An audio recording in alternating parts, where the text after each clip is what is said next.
जीवन में शायद ही कोई ऐसा व्यक्ति हो जिसने कभी किसी अधूरी प्रेम कहानी के बारे में न सुना हो। कुछ कहानियां मिलन से पहले ही समाप्त हो जाती हैं, कुछ समय के साथ बिछड़ जाती हैं, कुछ परिस्थितियों की भेंट चढ़ जाती हैं, और कुछ ऐसी होती हैं जिनमें प्रेम तो जीवन भर जीवित रहता है, लेकिन दो लोग कभी एक नहीं हो पाते।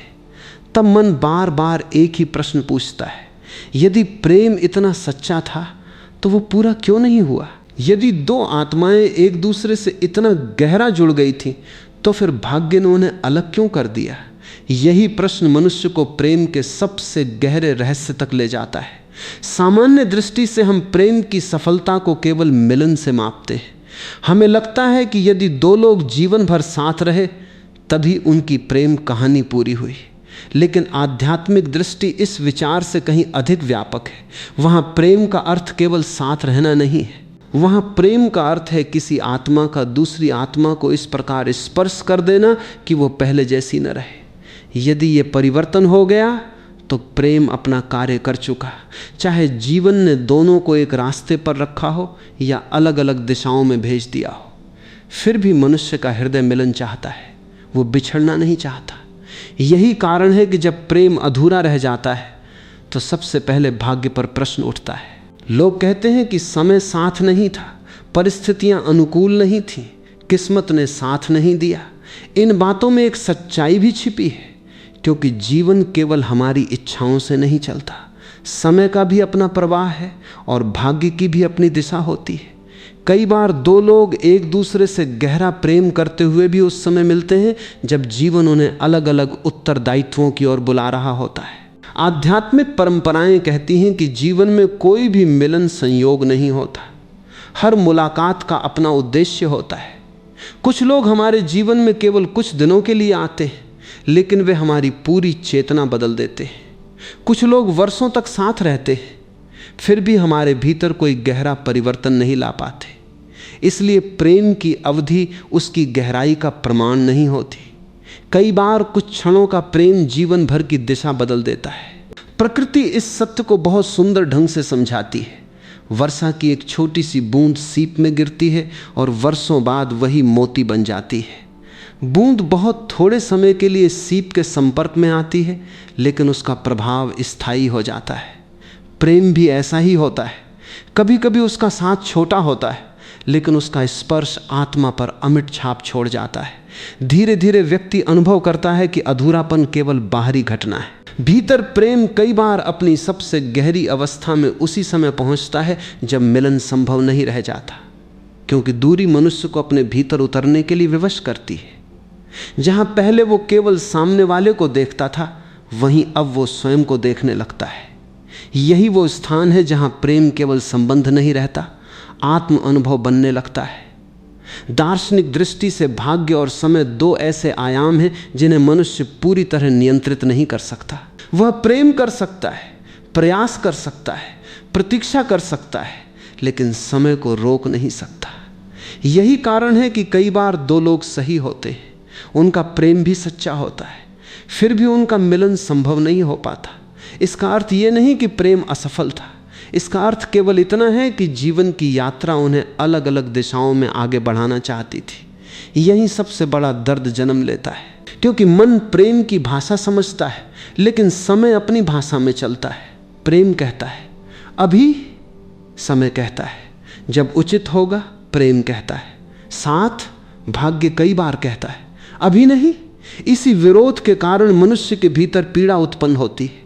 उसे लगता है कि जीवन ने उसके साथ अन्याय किया है, लेकिन वर्षों बाद वही व्यक्ति कई बार समझ पाता है कि उस अधूरेपन ने उसे भीतर से कितना बदल दिया। आध्यात्मिक दृष्टि से प्रेम का उद्देश्य केवल सुख देना नहीं होता, प्रेम का उद्देश्य चेतना को जगाना भी होता है। यदि किसी प्रेम ने तुम्हें अधिक संवेदनशील बना दिया, यदि उसने तुम्हें अपने भीतर झांकना सिखाया, यदि उसने तुम्हें करुणा, धैर्य और प्रतीक्षा का अर्थ समझाया, तो वह प्रेम अधूरा होकर भी व्यर्थ नहीं गया, उसने अपना कार्य पूरा कर दिया। प्रकृति में हर ऋतु का अपना समय होता है। यदि वसंत सर्दी के बीच आने लगे तो संतुलन बिगड़ जाएगा। यदि फल कच्चे होने पर ही तोड़ लिए जाएं तो उनका स्वाद कभी विकसित नहीं होगा। उसी प्रकार जीवन भी हर मिलन और हर बिछड़न को एक निश्चित समय के अनुसार घटित करता है। मनुष्य उस समय को समझ नहीं पाता, इसलिए उसे सब कुछ अधूरा दिखाई देता है। धीरे धीरे साधक ये अनुभव करने लगता है कि अधूरी प्रेम कहानी केवल बिछड़ने की कहानी नहीं होती, वह भीतर चल रही एक लंबी आध्यात्मिक यात्रा की शुरुआत भी हो सकती है। पहले प्रेम केवल किसी व्यक्ति तक सीमित था, अब वही प्रेम जीवन, स्मृति, प्रार्थना और आत्मा की गहराइयों तक फैलने लगता है। यही विस्तार प्रेम को सामान्य भावना से आध्यात्मिक अनुभव में बदल देता है।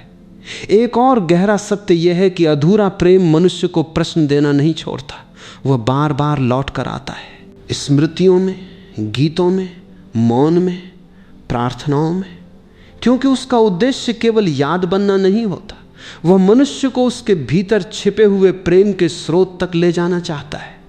यही कारण है कि कई लोग वर्षों बाद भी किसी अधूरी कहानी को याद करके केवल रोते नहीं, बल्कि भीतर से बदल भी जाते हैं।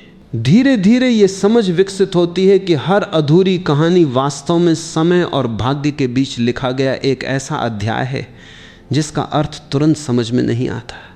उस समय वो केवल पीड़ा देता है, लेकिन जीवन की लंबी यात्रा में वही अध्याय कई बार सबसे बड़ी सीख बन जाता है। जो बात कभी अभिशाप लगती थी, वही आगे चलकर आत्मा का सबसे बड़ा जागरण बन जाती है। हर प्रेम कहानी इसलिए अधूरी नहीं रह जाती क्योंकि प्रेम कम था। कई बार प्रेम बहुत गहरा होता है, लेकिन समय और भाग्य की दिशा अलग होती है। बाहरी जीवन में कहानी अधूरी दिखाई देती है, लेकिन भीतर वही प्रेम मनुष्य को इतना बदल देता है कि उसका प्रभाव जीवन भर बना रहता है। हर अधूरी प्रेम कहानी केवल बिछड़ने की कहानी नहीं होती, वह समय, भाग्य और आत्मा की यात्रा का एक गहरा रहस्य होती है। अगले भाग में हम समझेंगे कि भाग्य और समय कई बार प्रेम से भी बड़े क्यों प्रतीत होते हैं, और क्यों सच्चा प्रेम होने के बाद भी दो लोगों का मिलन हमेशा संभव नहीं हो पाता। जब कोई प्रेम कहानी अधूरी रह जाती है, तब सबसे कठिन प्रश्न यही होता है, यदि प्रेम सच्चा था तो मिलन क्यों नहीं हुआ? क्या प्रेम में कोई कमी थी? क्या दोनों लोगों ने पर्याप्त प्रयास नहीं किया? या फिर वास्तव में जीवन में ऐसी शक्तियां भी हैं जो मनुष्य की इच्छा से बड़ी होती हैं? यही वो स्थान है जहां भाग्य और समय का रहस्य सामने आता है। मनुष्य प्रेम करना चुन सकता है, लेकिन वो ये नहीं चुन सकता कि जीवन की हर परिस्थिति उसके अनुरूप ही घटे। हम किसी से प्रेम कर सकते हैं, लेकिन हम समय को रोक नहीं सकते। हम अपने हृदय की सच्चाई व्यक्त कर सकते हैं, लेकिन हम भाग्य की पूरी योजना नहीं देख सकते। यही कारण है कि कई बार दो सच्चे हृदय एक दूसरे के लिए बने हुए प्रतीत होते हैं, फिर भी उनका जीवन एक नहीं हो पाता। आध्यात्मिक दृष्टि से समय केवल घड़ी की सुइयों का नाम नहीं है, समय चेतना की परिपक्वता का भी नाम है। हर आत्मा अपनी अलग यात्रा पर चल रही होती है। दो लोग एक दूसरे से प्रेम अवश्य कर सकते हैं, लेकिन यदि उनकी आंतरिक यात्राएं अभी अलग अलग दिशाओं में आगे बढ़नी हो, तो जीवन उन्हें कुछ समय के लिए अलग कर देता है। ये अलगाव दंड नहीं होता, बल्कि विकास की प्रक्रिया का एक हिस्सा होता है। प्रकृति इस सत्य को बहुत सहज रूप से प्रकट करती है। हर फूल एक ही दिन नहीं खिलता। कुछ बीज जल्दी अंकुरित हो जाते हैं, कुछ वर्षों तक मिट्टी के भीतर अपनी तैयारी करते रहते हैं। यदि कोई माली अधीर होकर हर बीज को एक ही समय पर खिलाना चाहे, तो वह प्रकृति के संतुलन को नष्ट कर देगा। जीवन भी इसी नियम पर चलता है। हर मिलन का अपना समय होता है और हर बिछड़न का भी अपना अर्थ होता है। धीरे धीरे व्यक्ति अनुभव करता है कि भाग्य का अर्थ केवल पूर्व निर्धारित घटनाएं नहीं है। भाग्य उन परिस्थितियों का भी नाम है जिनके माध्यम से आत्मा सीखती है। कुछ लोग हमारे जीवन में इसलिए आते हैं कि हमें प्रेम का अनुभव हो, कुछ इसलिए आते हैं कि हमें त्याग का अर्थ समझ में आए, कुछ इसलिए आते हैं कि हम स्वयं को पहचान सकें। यदि हम केवल मिलन को ही प्रेम की सफलता मानेंगे, तो जीवन के इन गहरे उद्देश्यों को कभी समझ नहीं पाएंगे। दार्शनिक दृष्टि से देखा जाए तो मनुष्य वर्तमान को देखता है, जबकि जीवन पूरी यात्रा को देखता है। हम केवल इतना जानते हैं कि आज हम किसी से प्रेम करते हैं, लेकिन जीवन ये भी जानता है कि आने वाले वर्षों में कौन सा अनुभव हमारी चेतना को सबसे अधिक विकसित करेगा। इसलिए कई बार जो घटना आज अन्याय जैसी लगती है, वही भविष्य में सबसे बड़ी सीख सिद्ध होती है। यही कारण है कि अधूरी प्रेम कहानियों में दर्द इतना गहरा होता है। वहाँ प्रेम समाप्त नहीं होता, लेकिन परिस्थितियाँ बदल जाती हैं। हृदय एक दिशा में चलता है और समय दूसरी दिशा में। यही संघर्ष मनुष्य को भीतर तक तोड़ देता है। उसे लगता है कि यदि प्रेम सच्चा था तो जीवन ने उसका साथ क्यों नहीं दिया। लेकिन यही प्रश्न धीरे धीरे उसे बाहरी उत्तरों से भीतर की खोज की ओर ले जाता है। आध्यात्मिक परंपराएं कहती हैं कि ईश्वर कभी किसी प्रेम को व्यर्थ नहीं जाने देते। यदि दो लोगों का मिलन नहीं हुआ तो इसका अर्थ ये नहीं कि उनका प्रेम अर्थहीन था। कई बार वह प्रेम दोनों आत्माओं को अलग अलग रूप से परिपक्व करने का माध्यम बन जाता है। एक व्यक्ति धैर्य सीखता है, दूसरा करुणा। एक त्याग सीखता है, दूसरा आत्मसम्मान। बाहर से कहानी अधूरी दिखाई देती है, लेकिन भीतर दोनों की यात्रा आगे बढ़ रही होती है। प्रकृति में नदी और वर्षा का संबंध देखिए। बादल समुद्र से जल लेते हैं, पर्वतों पर बरसते और वही जल अंततः फिर समुद्र में लौट जाता है। देखने वाले को लगता है कि वे अलग हो गए, लेकिन वास्तव में वे एक ही चक्र का हिस्सा हैं। प्रेम भी कई बार ऐसा ही होता है।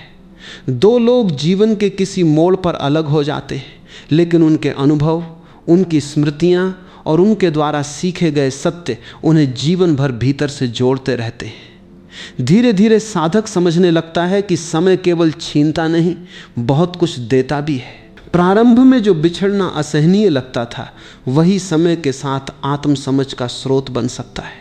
जो व्यक्ति पहले केवल दूसरे के बिना जीना असंभव समझता था, वही बाद में अपने भीतर ऐसी शक्ति खोज लेता है जिसकी उसे कभी कल्पना भी नहीं थी। यही समय का मौन उपहार है। एक और गहरा सत्य यह है कि कई बार मनुष्य प्रेम के लिए तैयार होता है, लेकिन जीवन के लिए नहीं। वह संबंध चाहता है, लेकिन उसके साथ आने वाली जिम्मेदारियों, त्याग और परिपक्वता के लिए तैयार नहीं होता। ऐसे समय में भाग्य कई बार मिलन को टाल देता है, क्योंकि अधूरी तैयारी के साथ मिला हुआ प्रेम भी टिक नहीं पाता। समय पहले मनुष्य को विकसित करता है, फिर उसे जीवन की अगली अवस्था में ले जाता है। दार्शनिक दृष्टि से प्रेम और भाग्य विरोधी नहीं है, वे एक दूसरे के पूरक हैं। प्रेम दिशा देता है और भाग्य गति। प्रेम हृदय को खोलता है और समय उसे परिपक्व करता है। यदि केवल प्रेम हो और समय न हो तो संबंध अधूरा रह सकता है। यदि केवल समय हो और प्रेम न हो तो जीवन अर्थहीन हो सकता है। दोनों का संतुलन ही जीवन की पूर्णता है। धीरे धीरे व्यक्ति यह भी समझने लगता है कि कुछ प्रेम कहानियां इसलिए अधूरी नहीं रहती कि उन्हें समाप्त होना था, बल्कि इसलिए कि उनका उद्देश्य साथ रहना नहीं, भीतर कुछ जगाना था। वे हमारे जीवन में आती हैं, हमें बदलती हैं और फिर आगे बढ़ जाती हैं। उनका प्रभाव समाप्त नहीं होता, केवल उनका रूप बदल जाता है। प्रकृति में सूर्य हर संध्या अस्त होता है। देखने वाले को लगता है कि प्रकाश चला गया, लेकिन वास्तव में वही सूर्य किसी और दिशा में नया सवेरा बना रहा होता है। उसी प्रकार जीवन में कुछ बिछड़ने अंत नहीं होती, वे किसी नई आंतरिक यात्रा का आरंभ होती है। उस समय ये सत्य दिखाई नहीं देता, लेकिन समय बीतने के बाद उसकी गहराई समझ में आने लगती है। भाग्य और समय कई बार प्रेम से बड़े इसलिए प्रतीत होते हैं क्योंकि वे केवल दो व्यक्तियों के मिलन को नहीं, उनकी पूरी आत्मिक यात्रा को देखते हैं। मनुष्य वर्तमान की इच्छा देखता है, जबकि जीवन भविष्य की परिपक्वता को भी साथ लेकर चलता है। इसलिए हर सच्चा प्रेम मिलन तक पहुँचे ये आवश्यक नहीं, लेकिन हर सच्चा प्रेम मनुष्य को बदल दे ये लगभग निश्चित है। भाग्य और समय प्रेम के विरोधी नहीं है, वे कई बार प्रेम को उसके गहरे उद्देश्य तक पहुंचाने के साधन बनते हैं। अगले भाग में हम समझेंगे कि अधूरा प्रेम मनुष्य को सबसे अधिक क्यों बदल देता है और क्यों जो प्रेम पूरा नहीं हो पाता वही कई बार जीवन की सबसे गहरी स्मृति और सबसे बड़ी आध्यात्मिक शिक्षा बन जाता है। जब प्रेम अपनी मंजिल तक नहीं पहुंच पाता, तब उसके भीतर एक ऐसी खामोशी जन्म लेती है जो जीवन भर मनुष्य के साथ चलती है। यह खामोशी केवल किसी व्यक्ति की अनुपस्थिति नहीं होती, बल्कि उन अनकहे शब्दों, अधूरे सपनों और टूटे हुए भविष्य की भी होती है जिन्हें कभी दोनों ने मिलकर देखा था। यही कारण है कि अधूरा प्रेम केवल एक स्मृति नहीं बनता, वो धीरे धीरे मनुष्य के व्यक्तित्व का हिस्सा बन जाता है। पूर्ण हो चुकी कहानियां अक्सर जीवन का एक सुंदर अध्याय बन जाती हैं, लेकिन अधूरी कहानियां प्रश्न बनकर जीवित रहती हैं। वे बार बार हृदय के दरवाजे पर दस्तक देती हैं। वे पूछती हैं, यदि सब कुछ इतना सच्चा था तो ऐसा क्यों हुआ? यही प्रश्न मनुष्य को भीतर उतरने के लिए विवश कर देते हैं। जहां उत्तर नहीं मिलते वहीं आत्म खोज की शुरुआत होती है। आध्यात्मिक दृष्टि से दर्द केवल पीड़ा नहीं, दर्द चेतना का द्वार भी बन सकता है। जब तक जीवन केवल सुख देता है तब तक मनुष्य बाहर की दुनिया में व्यस्त रहता है, लेकिन जब प्रेम अधूरा रह जाता है तब पहली बार वो अपने भीतर झांकना शुरू करता है। वो अपने अकेलेपन को देखता है, अपनी अपेक्षाओं को देखता है, अपने भय को देखता है और धीरे धीरे स्वयं को समझने लगता है। यही कारण है कि अधूरा प्रेम कई बार आत्मिक जागरण का सबसे बड़ा कारण बन जाता है। प्रकृति इस रहस्य को एक घायल वृक्ष के माध्यम से समझाती है। जब किसी वृक्ष की शाखा टूट जाती है तो वह उसी स्थान पर नई छाल बनाता है। समय के साथ वह घाव भर जाता है, लेकिन उसका निशान बना रहता है। वही निशान बताता है कि कभी यहाँ एक टूटन हुई थी। मनुष्य का हृदय भी ऐसा ही है। अधूरा प्रेम समय के साथ दर्द को कम कर सकता है, लेकिन उसकी स्मृति आत्मा पर एक गहरी रेखा छोड़ जाती है। वही रेखा कई बार व्यक्ति को पहले से अधिक संवेदनशील और अधिक मानवीय बना देती है। धीरे धीरे व्यक्ति अनुभव करता है कि जो प्रेम पूरा नहीं हुआ वही सबसे अधिक याद रहता है।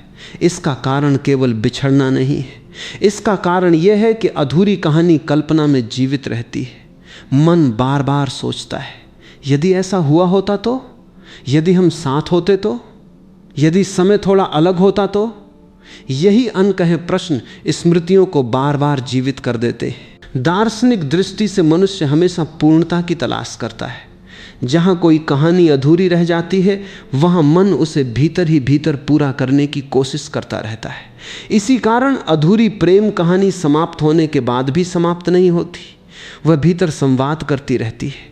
कई बार यही संवाद मनुष्य को गहरे चिंतन की ओर ले जाता है। वह प्रेम को केवल संबंध नहीं बल्कि जीवन के अर्थ के रूप में समझना शुरू कर देता है। यही विरह का रहस्य भी प्रकट होता है। भारतीय आध्यात्मिक परंपराओं में विरह को केवल दुख नहीं माना गया, विरह को प्रेम की अग्नि कहा गया है। क्योंकि मिलन कई बार प्रेम को स्थिर कर देता है, लेकिन विरह उसे भीतर तक पहुंचा देता है।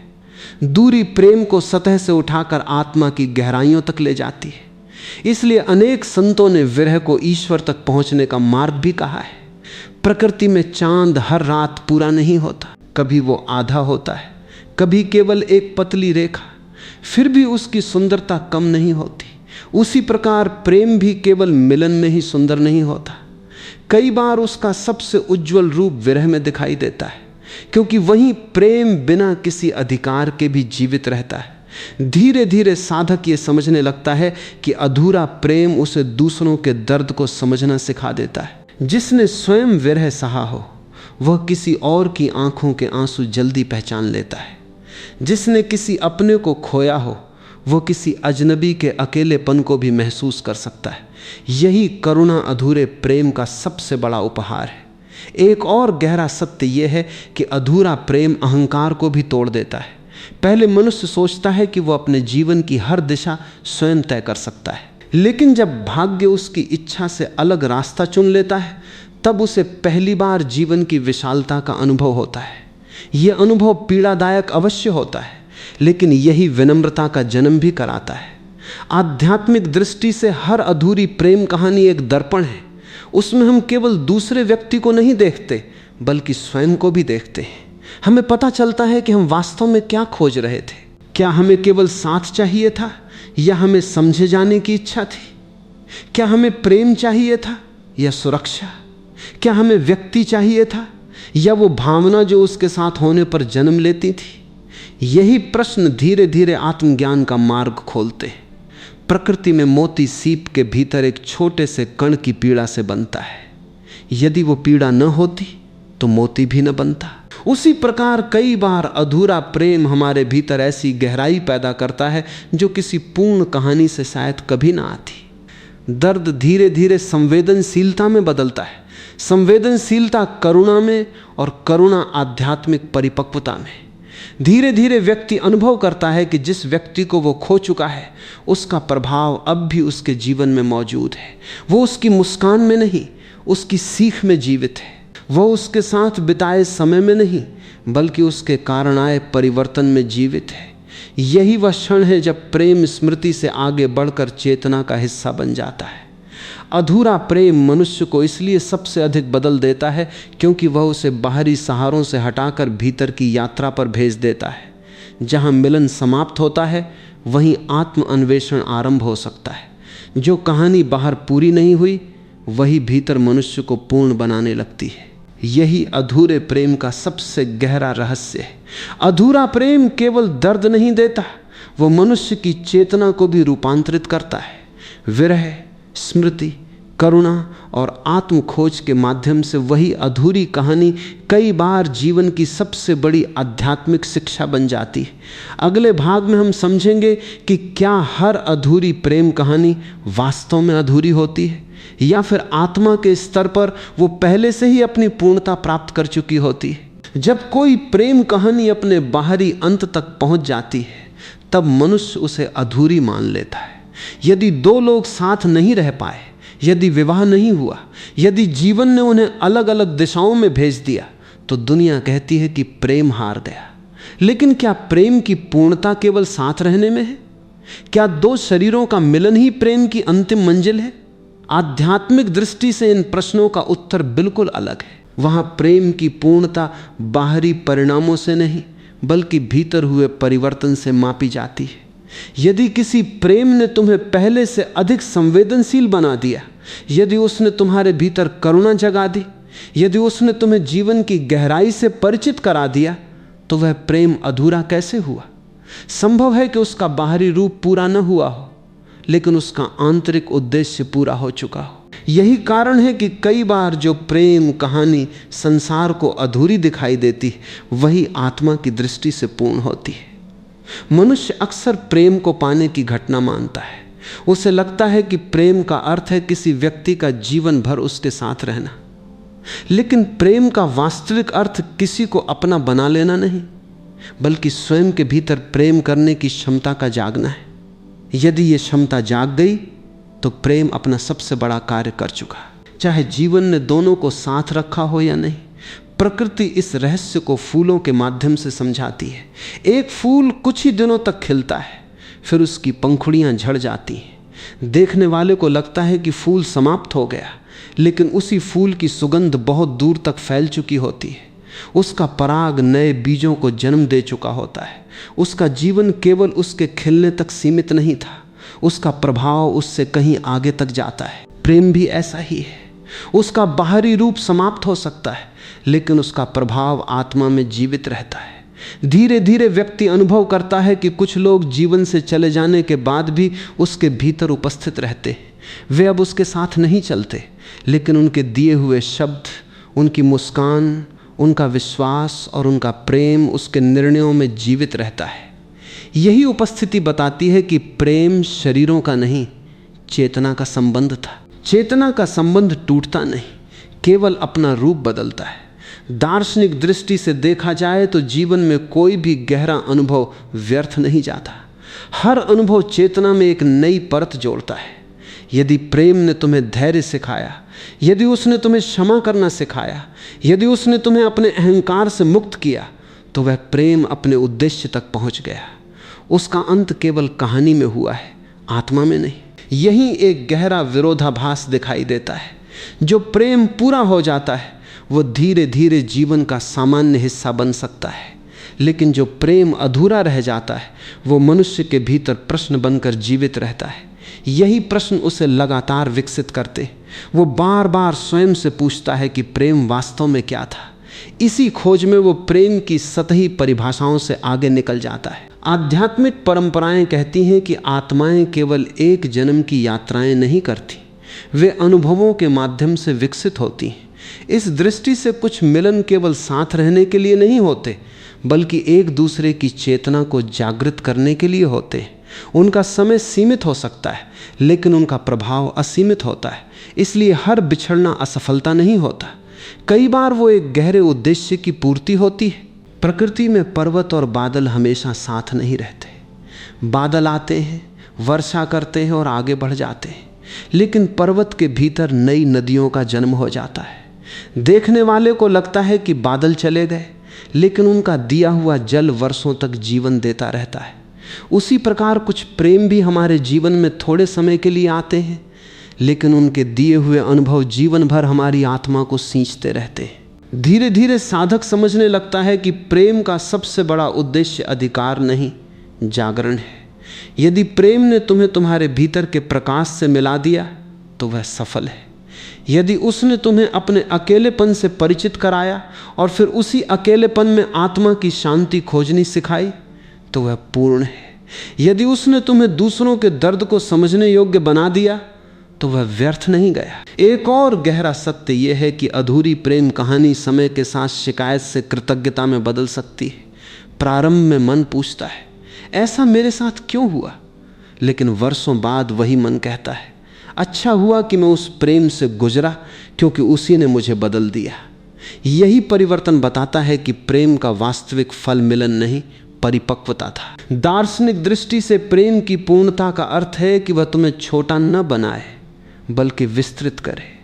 यदि किसी प्रेम के कारण तुम्हारा हृदय पहले से अधिक विशाल हुआ, यदि तुम जीवन को अधिक करुणा से देखने लगे, यदि तुम्हारे भीतर क्षमा की शक्ति आ गई, तो वह प्रेम अधूरा नहीं है, उसका कार्य पूरा हो चुका है, भले उसकी कहानी पूरी न हुई हो। प्रकृति में सूर्य हर शाम डूब जाता है। देखने वाले को लगता है कि प्रकाश समाप्त हो गया, लेकिन उसी क्षण दुनिया के किसी दूसरे हिस्से में नया सवेरा हो रहा होता है। इसलिए जो अंत दिखाई देता है वो किसी और शुरुआत का द्वार भी हो सकता है। अधूरी प्रेम कहानी भी ऐसी ही होती है। उसका बाहरी अंत कई बार भीतर की नई शुरुआत बन जाता है।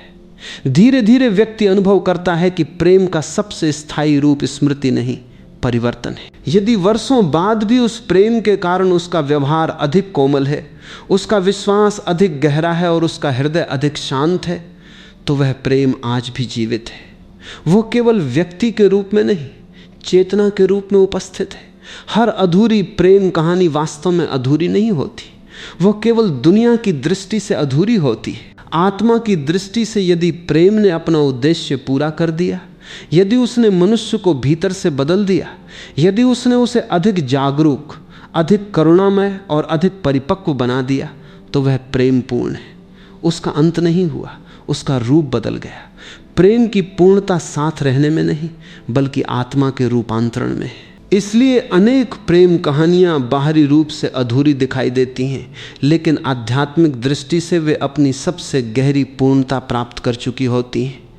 अगले और अंतिम भाग में हम समझेंगे कि प्रेम का अंतिम सत्य क्या है और क्यों भाग्य तथा समय दो लोगों को अलग कर सकते हैं, लेकिन सच्चे प्रेम के प्रभाव को कभी समाप्त नहीं कर सकते। क्या वास्तव में हर प्रेम कहानी अधूरी रह जाती है, या फिर अधूरापन केवल हमारी आंखों का भ्रम है? क्योंकि हम प्रेम को केवल मिलन से मापते हैं। जहां साथ छूट गया वहां हमें लगता है कि प्रेम हार गया, लेकिन यदि आत्मा की दृष्टि से देखें तो प्रेम का इतिहास कुछ और ही कहता है। जीवन में कुछ प्रेम ऐसे होते हैं जो विवाह तक पहुंचते हैं, कुछ जीवन भर साथ चलते हैं और कुछ बीच रास्ते में बिछड़ जाते हैं। लेकिन समय बीतने के बाद यदि इन तीनों कहानियों को ध्यान से देखा जाए तो एक बात स्पष्ट दिखाई देती है, जिसने मनुष्य को भीतर से सबसे अधिक बदला वो हमेशा वो प्रेम नहीं था जो उसके साथ रहा। कई बार वो प्रेम था जो उससे दूर चला गया, लेकिन उसकी आत्मा में हमेशा के लिए बस गया। यही प्रेम का सबसे बड़ा विरोधाभास है। जिसे हम खो देना कहते हैं, वही कई बार हमें हमारे वास्तविक स्वरूप से मिला देता है। किसी व्यक्ति का जाना हमारे भीतर एक ऐसा खाली स्थान बना देता है जिसे कोई दूसरा भर नहीं सकता। प्रारंभ में यही खालीपन पीड़ा देता है, लेकिन धीरे धीरे वही खालीपन ध्यान का स्थान बन जाता है। वही मनुष्य पहली बार अपने भीतर उतरता है। वहीं उसे यह अनुभव होता है कि प्रेम केवल किसी दूसरे की उपस्थिति का नाम नहीं, बल्कि अपने भीतर जागी हुई संवेदनशीलता का भी नाम है। आध्यात्मिक दृष्टि से भाग्य कभी प्रेम का शत्रु नहीं होता। भाग्य केवल जीवन की दिशा बदलता है, प्रेम का प्रभाव नहीं बदलता। यदि दो लोग अलग हो गए तो इसका अर्थ ये नहीं कि उनके बीच जो सत्य था वह भी समाप्त हो गया। जो अनुभव आत्मा तक पहुंच चुका हो उसे दूरी मिटा नहीं सकती। समय उसकी अभिव्यक्ति बदल सकता है लेकिन उसके अस्तित्व को नहीं। प्रकृति इस सत्य को नदी और समुद्र के माध्यम से समझाती है। पर्वतों से निकलने वाली अनेक नदियां अलग अलग दिशाओं में बहती हैं। उनके मार्ग अलग होते हैं, उनकी गति अलग होती है, उनके किनारे अलग होते हैं, लेकिन अंततः वे सब एक ही समुद्र में विलीन हो जाती हैं।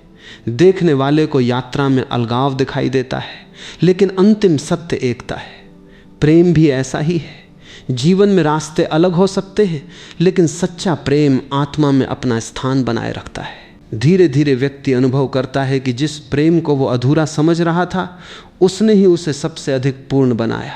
उसी ने उसे धैर्य दिया, उसी ने उसे प्रतीक्षा का अर्थ सिखाया, उसी ने उसे करुणा दी, उसी ने उसे यह समझाया कि किसी को प्रेम करना और किसी पर अधिकार रखना दो अलग बातें हैं। यदि यह समझ जन्म ले गई तो प्रेम ने अपना सबसे बड़ा कार्य पूरा कर दिया। दार्शनिक दृष्टि से प्रेम का सबसे सुंदर रूप स्मृति नहीं, परिवर्तन है। यदि वर्षों बाद भी तुम्हारे निर्णयों में उस प्रेम की सीख दिखाई देती है, यदि तुम्हारे व्यवहार में उसकी कोमलता दिखाई देती है, यदि तुम्हारी प्रार्थनाओं में उसकी पवित्रता दिखाई देती है, तो वह प्रेम आज भी जीवित है। वह व्यक्ति के रूप में नहीं, बल्कि तुम्हारी चेतना के रूप में तुम्हारे साथ है। एक और गहरा सत्य यह है कि अधूरी प्रेम कहानी कभी केवल दो लोगों की कहानी नहीं रहती। वह जीवन को देखने का एक नया दृष्टिकोण बन जाती है। जो व्यक्ति विरह से गुजर चुका होता है वह दूसरों के दर्द को जल्दी समझता है। जो स्वयं टूटा हो वही किसी और को सच्चा सहारा दे सकता है। यही कारण है कि अधूरा प्रेम कई बार मनुष्य को अधिक मानवीय बना देता है। आध्यात्मिक परंपराएं कहती हैं कि आत्मा केवल पाने से नहीं, खोने से भी विकसित होती है, क्योंकि जो खो जाता है वही हमें यह सिखाता है कि वास्तव में हमारे भीतर क्या स्थायी है।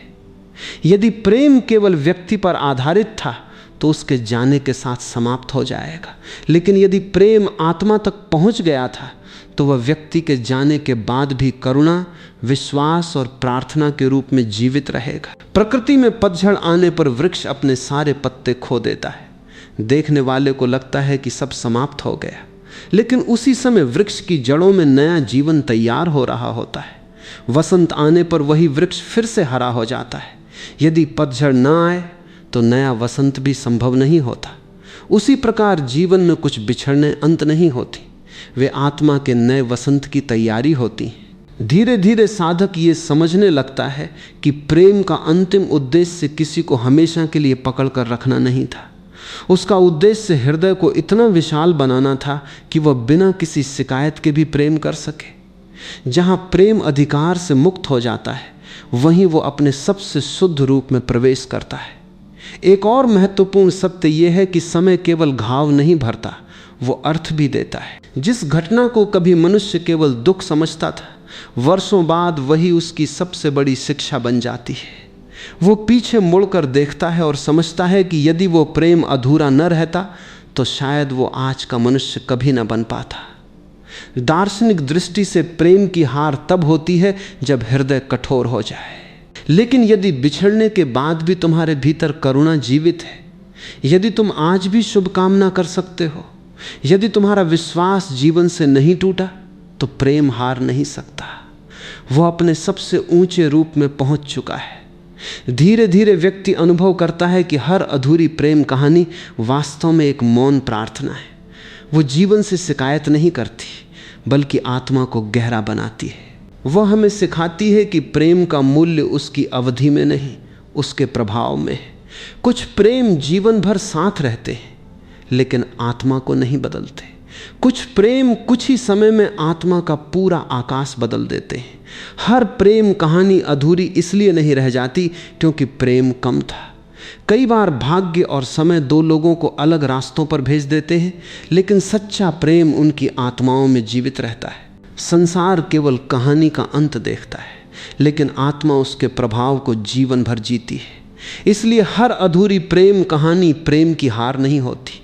कई बार वही प्रेम का सबसे गहरा, सबसे पवित्र और सबसे अमर रूप बन जाती है। वही प्रेम मनुष्य को स्वयं से मिलाता है। वही प्रेम उसे भीतर से पूर्ण कर देता है। और जहां आत्मा पूर्ण हो जाए वहां कोई कहानी वास्तव में अधूरी नहीं रहती।